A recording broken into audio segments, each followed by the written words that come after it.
എന്റെ അമ്മേ.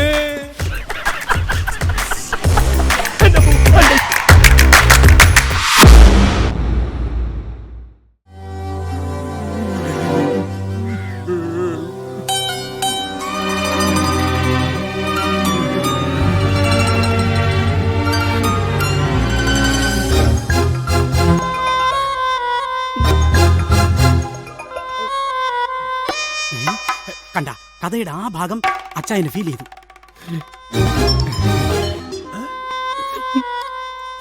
അച്ഛാ, യഥാർത്ഥ ഫീല് 8ാമത്തെ സീൻ മുതലാണ് തുടങ്ങുന്നത്.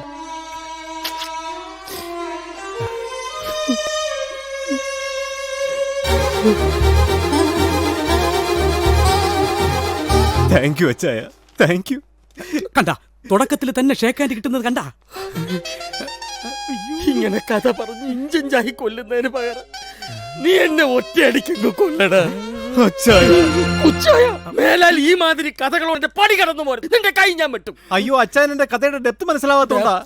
എന്റെ ക്യാരക്ടേഴ്സ് ഒക്കെ അതെടുത്ത് അങ്ങോട്ട് കാണിച്ചോട്. എന്തോ ആ പൂനെന്ന് കിട്ടിയ മടല്. പൂന ചേന തേങ്ങ പൂന ഫിലിം ഇൻസ്റ്റിറ്റ്യൂട്ടിന് നാണക്കേട് ഉണ്ടാക്കും നീയൊക്കെ. നോക്ക്, വ്യക്തമായ കഥയും തിരക്കഥയും തയ്യാറായിട്ട് ഞാൻ പടം പിടിക്കും. അങ്ങനെ ചെയ്യാവൂ. തന്റെ സ്ക്രിപ്റ്റിൽ എനിക്ക് പ്രതീക്ഷയില്ല. തനിക്ക് ഈ പണി നല്ലതല്ല, അറിയില്ല. ഇടോ നോക്ക്, ആധാരം എഴുത്തല്ല തിരക്കഥ രചന. തനിക്ക് ഭാവനയില്ല, ജീവിത അനുഭവവും ഇല്ല. നമുക്ക് വേറെ കഥ നോക്കാം. കൺട്രോളറെ, താനിത് ഇടപെടണ്ട. അച്ചായ, ഞാൻ 12 പ്രാവശ്യം തിരുത്തി തിരക്കഥയത്. 10,000 പ്രാവശ്യം തിരുത്തിയാലും ഒരു പ്രയോജനം ഇല്ല. താൻ പോയേ. രാവിലെ അച്ചായന്റെ 3 മണിക്കൂറാണ് തൊലച്ചത്. ചില പാലം നടത്തിയിട്ടില്ല. ലൂക്കോസേ, എനിക്ക് വല്ലോ വിളമ്പി വെക്കടാ.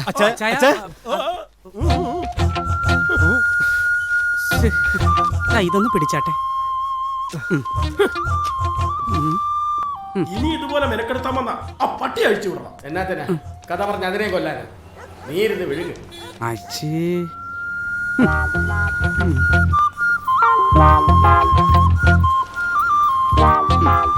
സുശീല, നീ നോക്കൂ, ഈ വൈശാഖൻ ഈ അച്ചായനെ കൊണ്ട് തന്നെ പടം പ്രൊഡ്യൂസ് ചെയ്യിപ്പിക്കും. ഈ വർഷം തന്നെ ഞാൻ ഡയറക്ടർ ആവുകയും ചെയ്യും. ആവണം സാറേ, എത്രയും പെട്ടെന്ന് തന്നെ സാറ് ഡയറക്ടർ ആവണം. ഈ മലയാളികൾ കുറെ അനുഭവിക്കണം. ഇനിയിപ്പോ ആരും കേൾക്കൂലല്ലോ. ചോദിക്കുന്നുണ്ട്, വിഷമം തോന്നരുത്. സാറേ, സാറിന് വിശ്വാസമുണ്ടോ ഈ കഥ വെച്ചൊരു പടം ചെയ്യാൻ പറ്റുമെന്ന്? സുശീല, നോക്ക്, ഡ്രൈവറുടെ പണി നടത്തിയാൽ മതി കേട്ടോ. ഡ്രൈവർമാരും തൊഴിലാളികളും ഒക്കെയാ പടം കാണാൻ വരുന്നത്, അതുകൊണ്ട് ചോദിച്ചതാ. വണ്ടി എടുക്കടാ. ഓ, എന്നെ ഇറക്കിട്ടെ വണ്ടി സർവീസ് സെന്റർ ഒന്ന് കാണിക്കണം. കാറിന് AC കുറവാണെന്ന് തോന്നുന്നു. സാറ് കഥയിൽ പറയുന്നത് ജീവിതത്തിന്റെ പരുക്കൻ ഭാവങ്ങൾ. കാറിൽ അല്പം AC കുറഞ്ഞു കഴിഞ്ഞാൽ വെപ്രാളം. നോക്കി എടുക്കടേ. എത്തിയോ? മാറ്റിന് സിനിമ കാണാമെന്നാ. എന്താ സർ? എന്താന്നോ? കേക്ക. വൃത്തികേട് സർ. എന്താന്ന് നിനക്ക് മനസ്സിലായില്ലേ ഇത്രയും കേട്ടിട്ട്? താൻ ഫയൽ സബ്മിറ്റ് ചെയ്യാത്തതുകൊണ്ട് കളക്ടറായി നിന്ന് കിട്ടിയ തെറിയും ശകാരവുമാണ്. താനോടെ കേട്ടോട്ടെ എന്ന് വെച്ച് ഞാൻ റെക്കോർഡ് ചെയ്ത് വെച്ചതാ. ഇന്നലെ വന്ന നിയമസഭാ ചോദ്യങ്ങളുടെ മറുപടി താൻ സബ്മിറ്റ് ചെയ്തിട്ടില്ല. തന്നെ കൊണ്ട് ഞാൻ മടുത്തു. ഇന്ന് തന്നെ തനിക്ക് ഞാൻ മെമ്മോ ചെയ്യും. മെമ്മോ ആക്കണ്ട സാർ, അങ്ങ് പിരിച്ചു വിട്ടേക്കണം. സാറിന് അറിയാമല്ലോ, ബേസിക്കലി ഞാനൊരു കലാകാരൻ. എന്നെ സംബന്ധിച്ചിടത്തോളം ഉദ്യോഗം ഞാൻ ചുമക്കുന്ന ബാധ്യതയാണ്, അച്ഛനോടുള്ള ബാധ്യത. എനിക്ക് സിനിമയോട് മാത്രമേ കമ്മിറ്റ്മെന്റ് ഉള്ളൂ. ഓഫീസിലെ ഒരു സെക്ഷൻ നേരെ ചൊവ്വെ കൈകാര്യം ചെയ്യാൻ പറ്റാത്ത താൻ എങ്ങനെയാടോ ഒരു സിനിമ കംപ്ലീറ്റ് ചെയ്യാൻ? എടോ, ജീവിതം മനസ്സിലാക്കിയവനെ ഒരു കലാകാരനാകാൻ പറ്റും. ഏതായാലും അടുത്ത ആഴ്ച കളക്ടറേറ്റിൽ നിന്ന് ഇൻസ്പെക്ഷൻ ഉറപ്പാ. അതോടെ തനിക്ക് ഫുൾ ടൈം കലാകാരനാകാം. ഒന്നുകിൽ ട്രാൻസ്ഫർ അല്ലെങ്കിൽ സസ്പെൻഷൻ. ആയിക്കോട്ടെ സാറേ. സാർ എന്റെ സ്ക്രിപ്റ്റ് ഒന്ന് കേൾക്കണം, എന്നിട്ട് പറ. സാർ, ഓപ്പണിംഗ് ഷോട്ട് എന്ന് പറയും.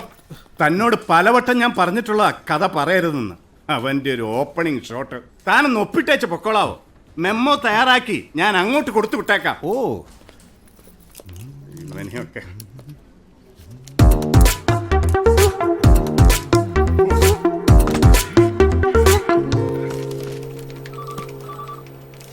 Hi, good morning. Good morning Lakshmi. പടം എന്നാ സാറേ റിലീസ്? കളിയാക്കാൻ വേണ്ടി പറഞ്ഞതല്ല. ഇതൊക്കെ കണ്ട സിനിമാക്കാര് സാധാരണക്കാരൻ ഒരു അകലം സൃഷ്ടിക്കുന്നത്. മര്യാദയ്ക്ക് പെരുമാറാനും സംസാരിക്കാൻ അറിഞ്ഞുകൂടാ. ഈ ഗോഡൌണിൽ നിങ്ങളുടെയൊക്കെ ഇടയിൽ വന്നിരുന്ന് ഇങ്ങനെ കഷ്ടപ്പെട്ട് ജീവിതം നശിപ്പിക്കേണ്ട ആവശ്യം എനിക്കില്ല. ഒരു പ്രൊഡ്യൂസർ ഓക്കെ പറഞ്ഞാൽ അപ്പം ഞാനിതെല്ലാം കളഞ്ഞിട്ടു പോകും. ആ പിന്നെ എല്ലാം പ്രൊഡ്യൂസർ അനുഭവിച്ചോളൂ. പറഞ്ഞോ.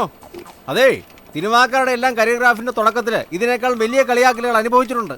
ലക്ഷ്മി കണ്ടോ, ഞാൻ സ്റ്റോറി ബോർഡ് കംപ്ലീറ്റ് മാറ്റിയിട്ടുണ്ട്. ഒന്നും നോക്ക്. എന്റെ വൈശാഖൻ സാറേ, ഞാൻ അല്പം തിരക്കില്ല. ബാലകൃഷ്ണൻ എന്തോ ഒന്ന് നിന്നടോ. രാജീവേ, കഥ വല്ല പ്രൊഡ്യൂസർമാരെ കൊണ്ട് കാണിക്കും സാറേ, എനിക്ക് വേറെ പണിയുണ്ട്. നോക്കടോ. കലാബോധമില്ലാത്ത വർഗങ്ങള്. ഹലോ, അങ്ങേരുണ്ടാ? ഓ ചെല്ല്. ഓ, രക്ഷപ്പെട്ടു. സാർ, ഞാൻ നേരത്തെ വന്നിരുന്നു. അപ്പൊ സാർ എത്തിയിരുന്നില്ല. എന്റെ റീസർവേയുടെ കാര്യം അറിയാനാ. ഫയൽ സ്റ്റഡി ചെയ്തുകൊണ്ടിരിക്കുകയാണ്. ഉടനെ സബ്മിറ്റ് ചെയ്യും. 2 ആഴ്ച കഴിഞ്ഞ് വരും. അയ്യോ, 2 ആഴ്ച മുമ്പ് വന്നപ്പോഴും ഇത് എന്നാ പറഞ്ഞത്. ഇത് ഇത്തിരി കഷ്ടമാ സാറേ, ഞങ്ങൾ പരീക്ഷിക്കരുത്. എന്റെ സുഹൃത്തെ, ഞാൻ പറഞ്ഞില്ലേ പ്രോസസ് ചെയ്യാൻ കുറച്ച് സമയമെടുക്കും. സമയം എടുക്കും. ഓഫീസിൽ കമ്പ്യൂട്ടറും കഥ പറച്ചിലും ഒക്കെ ആയിട്ടിരുന്ന് കഴിഞ്ഞാൽ സമയം എടുക്കും. ഇത്തിരി കഷ്ടമാ സാറേ. താൻ എന്താണ് പറഞ്ഞത്? തന്റെ ശാസനം കേൾക്കാനല്ലേ ഞാൻ ഇവിടെ വന്നിരിക്കുന്നത്. ഒരാഴ്ച കൂടി കഴിഞ്ഞാൽ ഫയൽ വിടുന്നുള്ളൂ. എന്താ പൈസ ഇവിടെ ഒരു ബഹളം? ആദ്യം ക്ലാർക്കുമാരെ കൊണ്ട് പണി ചെയ്യിക്കാൻ പഠിക്കും സാറേ. ഈ ഓഫീസിൽ കയറി ഇറങ്ങി എന്റെ 3 ചെരുപ്പാ തേഞ്ഞത്. ചുമ്മാ ചെരുപ്പ് ഇടയിൽ കൊടുക്കാൻ എന്റെ കാശൊന്നുമില്ല. എന്ത് ചെയ്യണമെന്ന് എനിക്കറിയാം. കാണാം. എടോ, ആ റീസർവേയുടെ ഫയൽ സബ്മിറ്റ് ചെയ്യാൻ ഇന്നലെയും കൂടെ തന്നോട് ഞാൻ പറഞ്ഞല്ലേ.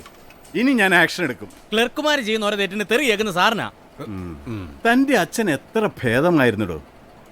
ചില മക്കള് കാരണം തെറി അച്ഛന്മാർക്കാണ്. ഇവനെയൊക്കെ അച്ഛനെ പറഞ്ഞാ മതി. അല്ലെങ്കിൽ അവസാന ആഗ്രഹമായിട്ട് അച്ഛന്റെ ജോലിക്ക് ഞാൻ പോണെന്ന് പറഞ്ഞിട്ട് മരിക്കായിരുന്നില്ലേ? ജോലി കിട്ടണമെങ്കിൽ 10ാം ക്ലാസ് പാസ്സാവണ്ടേ മോളെ?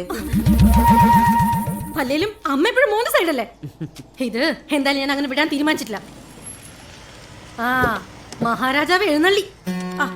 നീ അവനെ മനപ്രയാസപ്പെടുത്തല്ലേ. അവൻ ചുമ്മാ ഇരുന്നേ. മോളെ, ഡയറക്ടർ ആങ്ങളൊന്ന് നിന്നേ. ഇതൊന്ന് വായിച്ചു നോക്ക്. അത് ശരി, അപ്പൊ ചേച്ചിയും കഥ എഴുതി തുടങ്ങിയല്ലേ? അല്ലേ? ഇത്രേ ഉള്ളൂ എന്റെ ചേച്ചി. ഇതൊക്കെ ബാങ്കുകാരുടെ ഒരു വിരട്ടല്ലേ. കുടിശ്ശികൊക്കെ അടച്ച് പറമ്പിന്റെ പ്രമാണം ഞാൻ എടുത്തു തരും പോരെ. പണയം വെച്ച് ലോൺ എടുത്തത് കളിച്ചു കളയാനായിരുന്നില്ലല്ലോ. ടെലിവിഷൻ സീരിയലൊക്കെ എടുത്തില്ലേ, അത് പുറത്തു വന്നിരുന്നെങ്കിൽ നിങ്ങൾക്ക് കൂടി ആയിരുന്നു പേര്. പിന്നെ ദുഷ്പേര്. അമ്മ നോക്കൂ, ഒരു 6 മാസം. അതിനിടയിൽ ഞാൻ ചെയ്യുന്ന പടം പുറത്തു വന്നിരിക്കും. അത് കണ്ടിട്ട് വേണം എനിക്കൊന്ന് കണ്ണടയ്ക്കാൻ. അങ്ങനെയാണെങ്കിൽ ഈ അടുത്ത കാലത്തൊന്നും കണ്ണടക്കില്ല. അമ്മേ, അമ്മയ്ക്ക് എന്നോട് എന്തെങ്കിലും സ്നേഹം ഉണ്ടെങ്കിൽ ഈ വീടിന്റെ പ്രമാണം എനിക്ക്. ആ മോഹം മനസ്സിൽ വെച്ചേര്. പറമ്പിലെ കൃഷി കാര്യങ്ങളൊക്കെ നോക്കിയിരുന്ന നിനക്ക് കിട്ടുമായിരുന്നല്ലോ സിനിമ പിടിക്കാനുള്ള കാശ്. കാറും കമ്പ്യൂട്ടറും ബർഗറും സ്ക്രിപ്റ്റ് എഴുതാൻ കോട്ടേജും. എടാ, ഈ കിടക്കുന്നതില് കാച്ചിലേത് ചേമ്പേതെന്ന് നിനക്ക് തിരിച്ചറിയാമോ? കാച്ചിലേതാണെന്ന് ചേച്ചി പറഞ്ഞു കൊടുത്ത ചേമ്പേതാണെന്ന് സാറ് പറയൂലേ? അല്ല, ഇതെന്താ പോലീസ് സ്റ്റേഷനോ? വൈശാഖം കള്ളനൊന്നുമല്ല. അളിയൻ വിളിക്കും പറഞ്ഞേക്ക് ബാങ്കിൽ നിന്ന് പ്രമാണം ഞാൻ എടുത്തു കൊടുക്കുന്നു. പിന്നെ അമ്മേ, ഞാൻ ഡെവലപ്പ് ചെയ്ത കഥ അമ്മ ഒന്ന് കേൾക്കണം. അടുക്കളയിൽ എന്തോ പോഞ്ഞു നാറുന്നു. അമ്മേ ഒന്ന്. എടി നീ സാർ എന്നോട് പറഞ്ഞു, എനിക്കാണെങ്കിൽ ചെവി നന്നായിട്ട് കേട്ടേ കൂടാ. എന്താ പറയുന്നേ? പിണങ്ങല്ലേ സാറേ, നമുക്ക് സിനിമ ചെയ്യാനുള്ളതാണ്. അതെ, സാറിന്റെ രീതികൾ തമ്മിൽ ഒരു മാച്ചിങ് ഇല്ല. സർക്കാർ ആഫീസും സിനിമാ പിടുത്തവും അത് തമ്മിൽ ഒരു യോജിപ്പില്ല. പോയി ചായ എടുത്തോണ്ട് വേടാ. ഓ, സമ്യായന് പറഞ്ഞത് ഇഷ്ടപ്പെട്ടില്ല.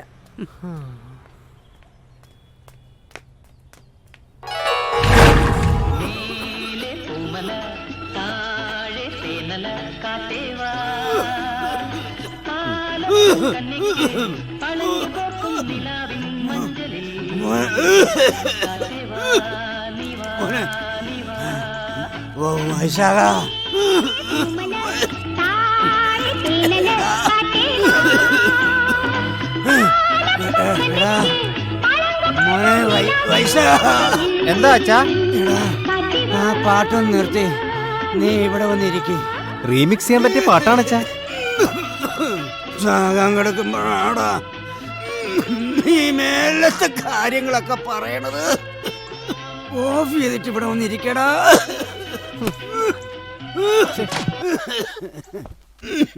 ഈ അസുഖത്തിന്ന് ഇനി മോചനമില്ല. ഞാൻ മരിച്ച നീ വേണം വീട്ടുകാര്യങ്ങളൊക്കെ നോക്കാൻ. 5 പൈസ പോലും വെറുതെ കളയരുത്. അധ്വാനിക്കണം. എന്റെ ജോലി നിനക്ക് കിട്ടും. നീ ആ ജോലിക്ക് പോണം. അച്ഛാ എനിക്ക് സർക്കാർ ജോലി വേണ്ട, ഫിലിം ഡയറക്ടർ ആയാൽ മതി. നടക്കുന്ന കാര്യം ആഗ്രഹിക്കാവൂ. പഴഞ്ചൊല്ലി കേട്ടിട്ടില്ലേ? മുയൽ മുക്കിയ മുയൽക്കാട്ടം ആനപ്പിണ്ടോ ആവില്ല. നീ സർക്കാർ ജോലിക്ക് പോയാ മതി. അയ്യോ ഭാനുമതി, ശ്യാമേ, എന്തോ നിങ്ങള് ഇവനെ പറഞ്ഞ് സമ്മതിപ്പിക്കണം. എന്റെ അന്ത്യാഭിലാഷമാണ്.